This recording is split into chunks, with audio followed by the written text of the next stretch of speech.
Hello, my dear children. Welcome back to SST class. We will be doing today chapter number 18, our rights and duties. As we have already studied about fundamental rights and duties, let's have a quick recap. Ma'am has also told you about this weighing instrument, which is also known as in Hindi taraju, which says on one side you should claim your rights and on the other side you should fulfill your duties. Children, let's start with the definition of the constitution. I would just request you all to practice pronouncing this word constitution. Okay, our country is governed by a set of rules. It is in the form of a book called the Constitution of India. Children, you will be amazed to know, and I have discussed in the class, that our constitution is the longest written constitution in the world. It is the supreme law of the land. All laws made by the government have to be made according to the principles laid down in the constitution. And I told you the meaning of this word principle. Okay, in Hindi it is known as usul. It came into effect. What are we talking about here? The pronoun it refers to the constitution. So I told you, children, that the constitution came into effect on January 26, 1950, 3 years after our country became independent. This is why we celebrate this day every year as Republic Day. So, if somebody asks you why do we celebrate Republic Day, as you all have answered correctly in the live classes, you will say that the Constitution of India came into force on January 26, 1950. That is why we celebrate Republic Day. Let's move further, children. I have discussed all these extra facts with you. I have told you that because we are doing the Constitution of India, we are reading the Constitution of India, you have to understand certain terms which are repeatedly used in the Constitution. So, according to the preamble to the Constitution of India, India is a sovereign, socialist, secular, and democratic republic. Let us see what these terms mean. So, children, I have already discussed everything with you, but let's quickly revise. Sovereign means India is independent, it is free to govern itself.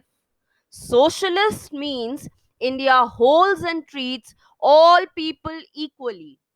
The Indian government cannot differentiate between people on the basis of caste, color, or their religion. The next term is secular. I have also told you the meaning of the word secular, children. Secular means India considers all the religions equal. Its people are free to practice any religion. Now, let us move further to the next term, which is democratic.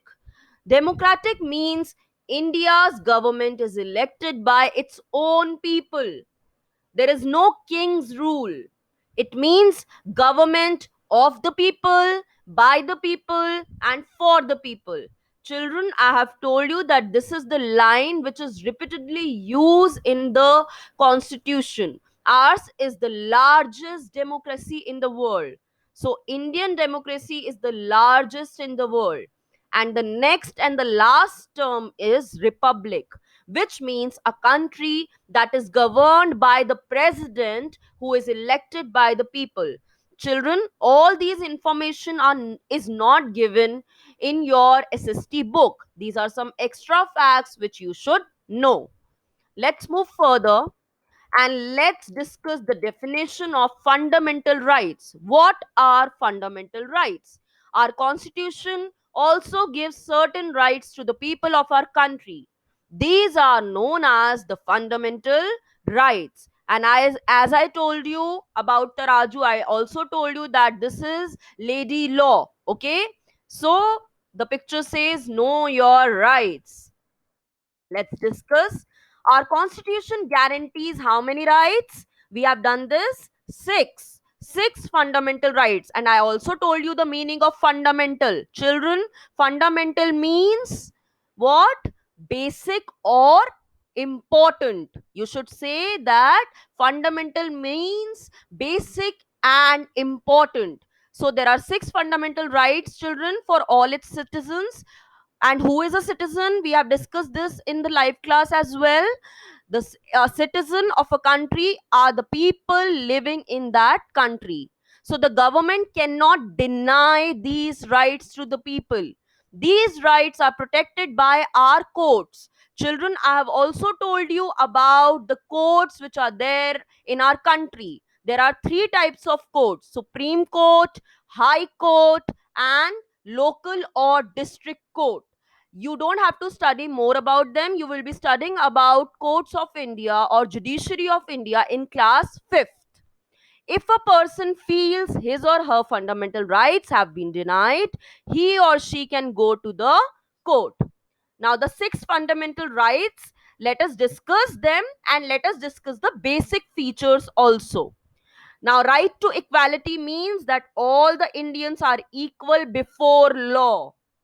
Right to freedom, this we have already discussed, that everybody has a say to, speak up their own mind. That means all citizens have the right to speech and expressions. Reside in means that they can live anywhere, in any part of the country, and they can also travel to any part of the country and take up any occupation or profession, whatever interests them. Let's move further. Now, the third right is right against exploitation. Now, children, I have also told you that the meaning of this preposition against means khilaf. And what is exploitation? We cannot, say right to exploitation. This is wrong. I have noticed that because we have discussed earlier also right to equality, right to freedom, you were saying in the live classes right to exploitation. This is wrong, children. We have to stand against exploitation. हमें उसके खिलाफ खड़े होना है. Why? Because exploitation, what is exploitation? Exploitation is to treat someone unfairly for someone's own benefit. Now it ensures, children, that no one can be exploited in our country. No one can employ children below 14 years of age. It is compulsory. Yeah, Indian government has made it compulsory that they have to go to school. Let's move further and discuss fourth right, which is right to freedom of religion. Citizens are free to practice any religion. And I have also discussed, some examples of the religion which are followed in our country, like Islam, Christianity, Hinduism, Jainism, Buddhism, all Sikhism, all these religions. So any particular person is free to practice any religion in our country. Now, cultural and educational rights. Now, children, either we can say communities or we can say minorities. I have also told you, children, that minorities word has come from the word minor, and the opposite of minor is major. Major means zada, minor means come.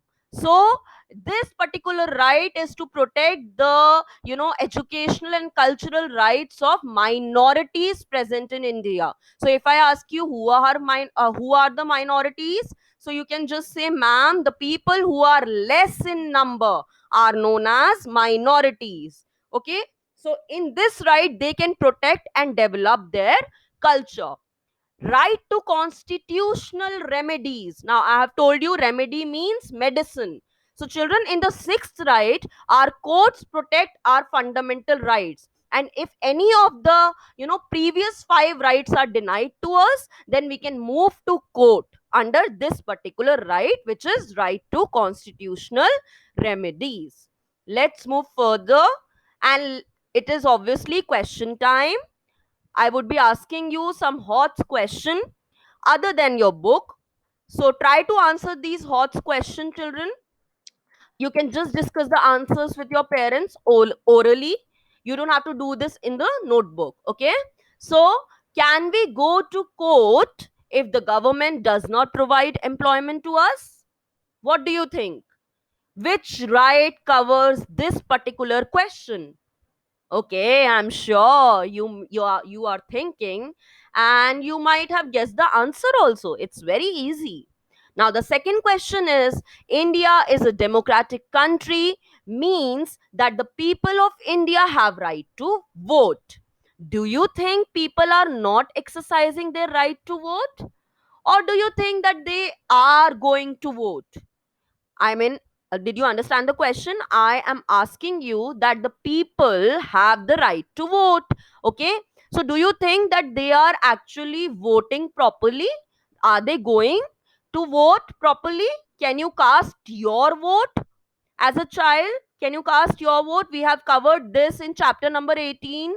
Chapter number 19, local self government. I have told you about elections, municipality. I have told you about political parties. So I am asking you, can you cast your vote in the elections?